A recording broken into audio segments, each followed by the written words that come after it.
देखो next question आपको दे रखा है, समुच्चय आपको दे रखा है ए में से बी इंटरसेक्शन सी आउट करना है और उसको निरूपित करने वाला जो वेन आरेख है आपको 4 ऑप्शन दे रखे हैं, उसमें से आपको चेक करके लाने हैं। ठीक है, लास्ट हमने देखा तो उसमें हमने वेन आरेख बनाकर लाए हर ऑप्शन का, लेकिन यहाँ पर आपको वेन आरेख दिया है और आपको बना के कौन सा लाना है, A minus B union B intersection C आपको बना के लाना है। ठीक है, तो यहाँ से हम सॉल्यूशन में जाएं तो देखें यहाँ पर अपने पास कौन सा आएगा, तो a माइनस बी बनाए, तो a minus B intersection c बनाने के लिए हमें क्या करेंगे, सबसे पहले b और a को बना के लेंगे। ठीक है, तो a को बनाया हमने और a b इंटरसेक्शन c को बनाया और फिर उसमें से उसको आउट करेंगे। ठीक है, तो यहाँ से हमें देखो क्या क्या बना के लाना है, यहाँ से हम सॉल्यूशन ले रहे हैं इसका। ठीक है, ये इसके ऑप्शन है भाई। ठीक है, तो यहाँ से हम बना के ला रहे हैं इसका। देखो ये आपके पास b हुआ, ये a हुआ, ये c हुआ। पहले सबसे पहले आप a बना के लाओ। ठीक है, तो a वाला कौन सा बनेगा अपने पास, a को हम टोटली डार्क कर देंगे। ठीक है, a को हमने क्या कर दिया, टोटली डार्क कर दिया है। अब उसके बाद हमें क्या बना के लाना है, नेक्स्ट में हमें बना के लाना है b इंटरसेक्शन c। ठीक है, तो b इंटरसेक्शन c के लिए क्या करें भाई, ये आपके पास a, आपके पास b, ये आपके पास c। तो देखो b इंटरसेक्शन c के लिए b और c का कॉमन पार्ट ढूंढेंगे, तो अपने पास b और c का कॉमन पार्ट कौन सा बनेगा, देखो चेक करते हैं यहाँ पर। देखो जिसमें b शामिल हो, b यहाँ तक शामिल है, लेकिन ये वाला जो हिस्सा है a का है, और ये वाला अपने पास पार्ट है जो अपने पास क्या है, ये b का भी बन रहा है और c का भी बन रहा है, यानी इसमें b भी घूम रहा है और c भी घूम रहा है। तो इस वाले पार्ट को हम क्या कर देंगे, डार्क कर देंगे, यानी ये वाला पार्ट आपके पास कौन सा बना, ये पार्ट आपके पास बना B इंटरसेक्शन C। अब देखो हमें क्या करना है, इसको आउट करना है किसमें से, यानी A minus B intersection C option ढूंढ के लाना है हमें। ठीक है, तो यहां से हम लेके चलते हैं, देखो इस पार्ट को, ये यूनिवर्सल, ये आपके पास B, ये C और ये A सेट। तो यहां से A minus B intersection C out करना है। ठीक है, इसी प्रकार से आपको A माइनस बी होगा, A minus B intersection C होगा, B इंटर यूनियन C होगा, ऐसे बहुत सारे पार्ट आपको मिलेंगे, लेकिन उसको वेन आरेख में आपको सबसे पहले उसको तोड़ तोड़ कर लाएंगे, यानी एक ऑप्शन को लिया, दूसरे ऑप्शन को लिया, फिर उसको ज्वाइंट करने का प्रयास करेंगे। ठीक है, तो यहाँ से हमें क्या करना है, इस वाले पार्ट को हमें हटाना है। ठीक है, किस में से, A में से। तो देखो A वाला पार्ट ये है पूरा, और इसमें से किसको हटाएंगे, यहाँ पर हमारे पास इसको हमने हटाया, क्योंकि यही तो डार्क वाला भाग है इसका B में। तो इसको B इंटरसेक्शन C को निकाले तो अपने पास कौन सा पार्ट आएगा, सिर्फ ये वाला पार्ट निकाल देंगे तो ये भी डार्क होगा और ये भी डार्क होगा। ठीक है, तो इसका मतलब है अपने पास सिर्फ ये वाला जो पार्ट है उसको हम निकाल देते हैं, तो ये वाला पार्ट अपने पास बनकर आएगा।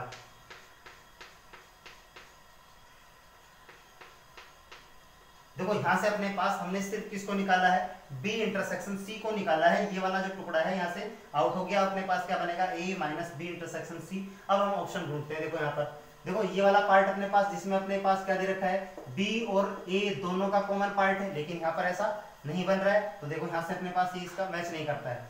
यहाँ से देखें अपने पास A बन रहा है और यहाँ पर ये वाला टुकड़ा गायब है, देखो ये इससे मैच कर रहा है। ठीक है, इसका मतलब यहाँ से हम देखते हैं इसको, ये वाला मैच नहीं कर रहा है, यहाँ पर देखें तो ये अपने पास मैच नहीं कर रहा है, इसका मतलब बी वाला जो ऑप्शन है इसको मैच कर रहा है। तो यहाँ पर ये क्या बनेगा, A minus B intersection C। इसका मतलब जो अपना करेक्ट आंसर है वो कौन सा है, बी ऑप्शन इसका करेक्ट आंसर है। क्लियर।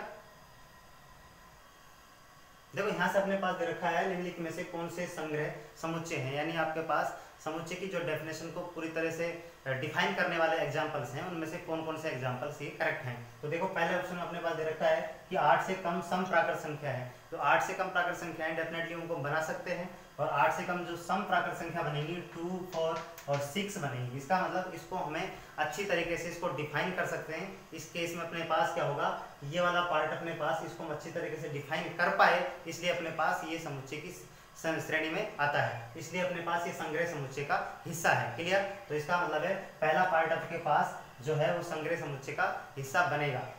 नेक्स्ट हम देखें भारत के बड़े नगरों का संग्रह। देखो भारत के बड़े नगरों को बनाने के लिए अपने पास कोई पैमाना होना चाहिए जिस पैमाने पर वो खरे उतरे, लेकिन अपने पास ऐसा कोई पैमाना लेवल नहीं है जिस तरीके से हम इसको डिफाइन कर सकें अपने पास कि ये भारत के बड़े नगर होंगे। ठीक है, बड़े नगरों में अपने पास महाविद्यालयों को लेकर हो सकता है, किसी कॉलेज को लेकर, यूनिवर्सिटी को लेकर या फिर किसी स्वच्छता को लेकर हो सकता है, लेकिन अपने पास ऐसा कोई पैमाना नहीं है, इसलिए हम इसको संग्रह की सीमा से बाहर कर देते हैं, श्रेणी से बाहर कर देते हैं। क्लियर? तो अपने पास जो दूसरा ऑप्शन है वो इसकी श्रेणी का हिस्सा नहीं होगा। ठीक है, तो यहाँ से हम विभिन्न प्रकार की ज्यामितीय आकृतियों का संग्रह। अब ज्यामितीय आकृति में बहुत सारे पार्ट हो सकते हैं, लेकिन हम उसको डिफाइन नहीं कर पाएंगे, क्योंकि ज्यामिति में अपने पास किस पार्ट को लिया गया है उसके लिए कोई सटीक पैमाना नहीं है। पैमाना नहीं होने के कारण अपने पास जो है वो ज्यामितीय जो आकृति बनेगी वो संग्रह समुच्चय का हिस्सा नहीं बनेगी, इसलिए अपने पास तीसरा ऑप्शन भी क्या होगा, कैंसिल होगा। क्लियर?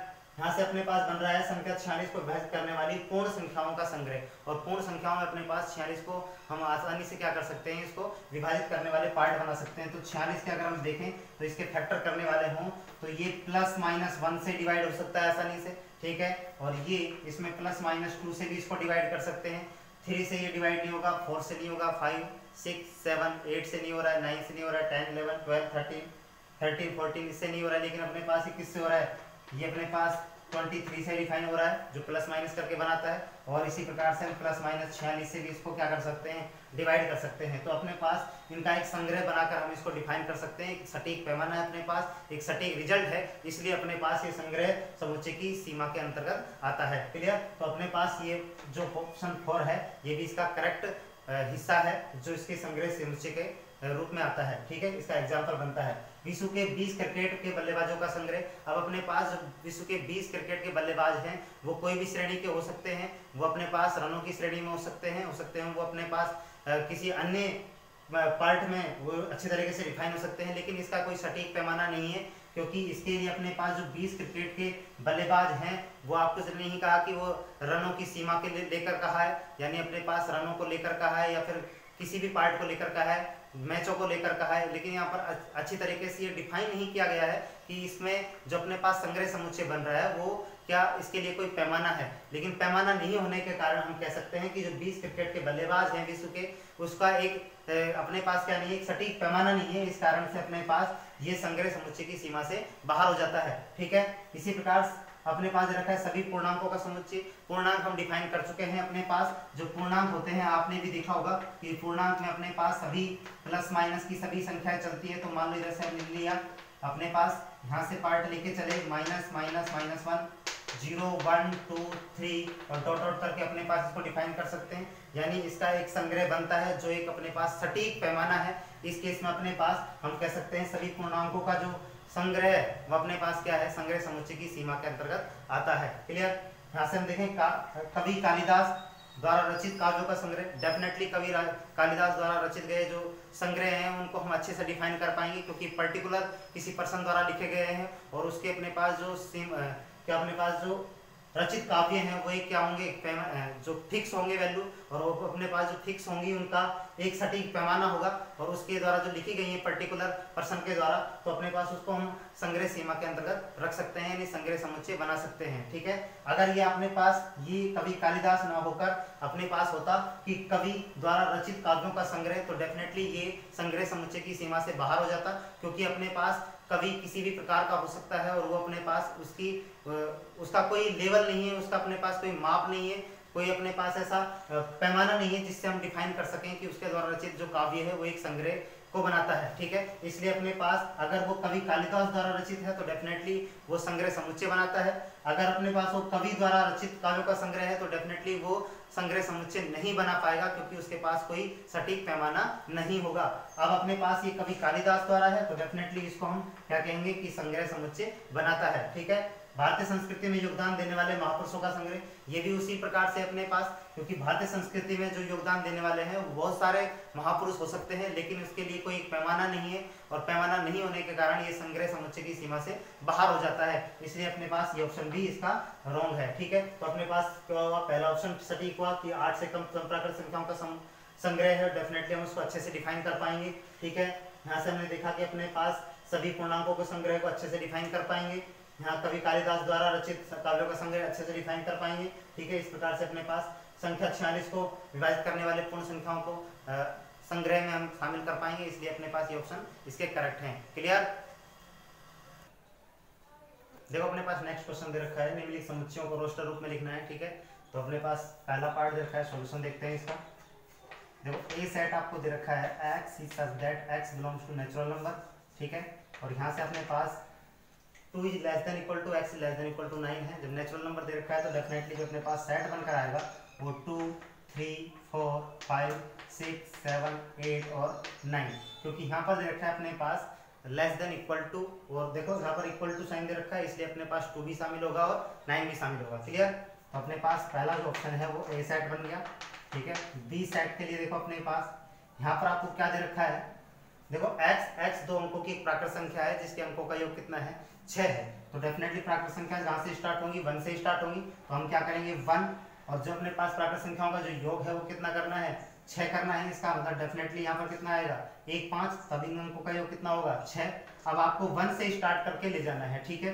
तो हमने यहाँ से 2 उठाया तो डेफिनेटली क्या हो जाएगा 4 बनेगा। हमने यहाँ से 3 उठाया तो 3 बनेगा, यहाँ से हमने 4 उठाया तो 2 बनेगा, और 5 उठाया तो 1 बनेगा। इस प्रकार से हम अगर इसको ऑर्डर में लेके चले तो डेफिनेटली हमारे पास गलती करने के जो चांस है वो कम हो जाएंगे, ठीक है। तो यहाँ से बना अपने पास 15 24 33 42 और 51, ये अपने पास ऐसी प्राकृत संख्या है 2 अंकों की जिसमें अंकों का योग कितना है 6 है। क्लियर? यहाँ से अपने पास सी देखते हैं। देखो आपको दे रखा है मैथमेटिक्स शब्द के सभी अक्षरों का समुच्चय बनाना है। यहाँ पर एक विशेष ध्यान दें कि अपने पास जो शब्द दिया है वो कैपिटल लेटर में दिया है, ठीक है। अब आपको अगर इसका रोस्टर रूप बनवाए तो आपके पास उसके एलिमेंट्स को कैपिटल लेटर में ही लिखना है, क्योंकि जो अपने पास क्वेश्चन डिमांड कर रहा है वो कैपिटल लेटर की डिमांड कर रहा है। लेकिन आपने जो पढ़ा है उसमें आपने देखा होगा कि एलिमेंट्स को हम हमेशा कैसे लिखते हैं, स्मॉल लेटर से लिखते हैं, और उसके समुच्चयों को कैपिटल लेटर से लिखते हैं, ठीक है। तो यहाँ पर हमें एक विशेष चीज देखनी है कि अगर अपने पास जो वर्ड है वो अगर कैपिटल लेटर में दे रखा है तो उसका जो रोस्टर रूप है आपको कैपिटल लेटर में ही बनाना है, ठीक है, उसको स्मॉल लेटर में नहीं बनाना है। तो यहाँ पर आप देखें कि m जो है वो 2 बार आया है, उसको हम कितनी बार लिखेंगे 1 टाइम लिखेंगे। क्लियर? फिर हमने देखा a 2 टाइम्स आया है, लेकिन उसको लिखना कितनी बार है 1 टाइम लिखना है। t भी 2 बार है अपने पास, लेकिन 1 टाइम लिखना है।